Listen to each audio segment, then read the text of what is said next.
Hello, Dr. Zakir Naik. My name is Mahind Kumar, and I am by qualification MBA and work for Thomas Cook at Fort.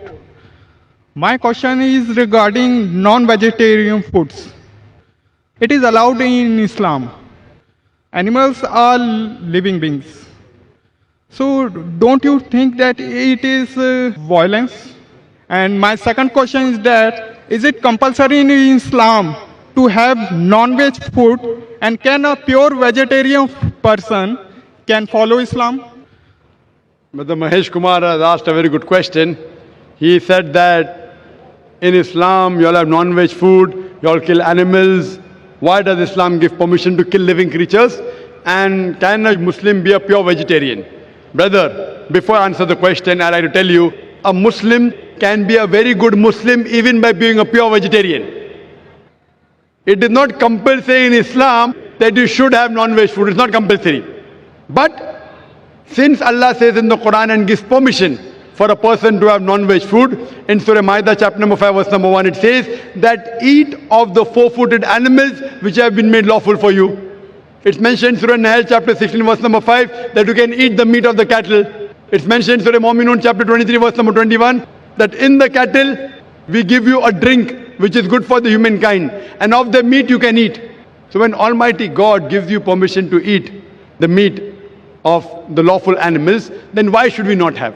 Now coming to the logical reason why Islam permits you to have non-veg food. If we analyze non-veg food, it's rich in protein.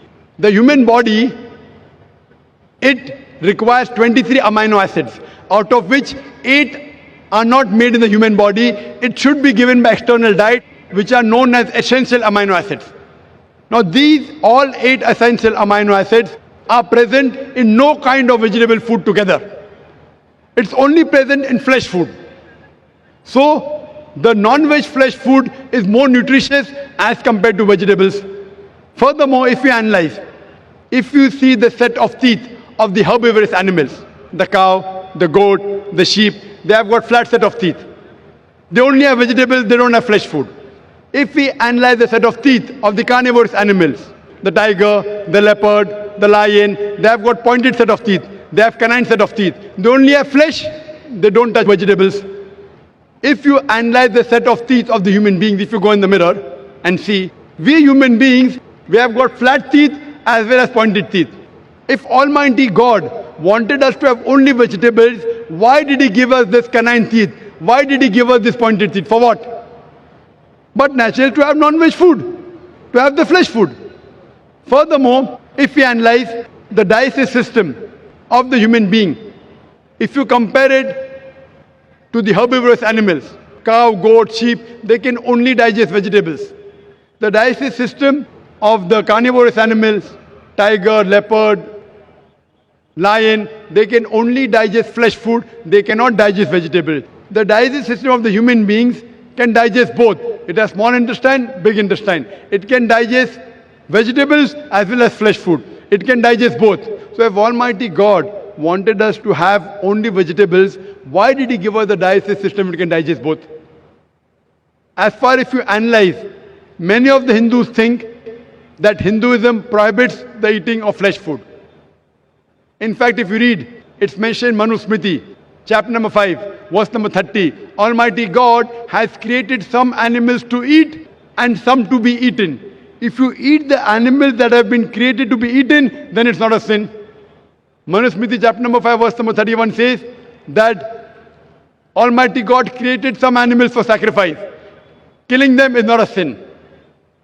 Manu Smriti, chapter 5, verse number 40 says that killing sacrificial animals for sacrifice is permitted. It is the law of the God.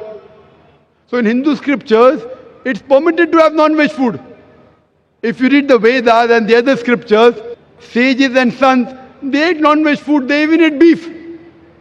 If you read Mahabharata, Anushasan Parv, chapter number 88, when the Pandavas, they gather, Yudhishthir, who's the eldest brother of the Pandav, he asks Bhishma that what food should we give in yagna, in puja, in sacrifice, so that our ancestors will be satisfied. So Bhishma replies that if you give herbs and shrubs and vegetables, our ancestors will be satisfied for 1 month. If you give them fish, for 2 months. If you give them meat, for 3 months. If you give them hair, for 4 months. If you give them goat, for 5 months. If you give them bacon, for 6 months. If you give them birds, for 7 months. If you give them deer, for 8 months. And the menu continues, big menus there. It says if you give buffalo, for 11 months.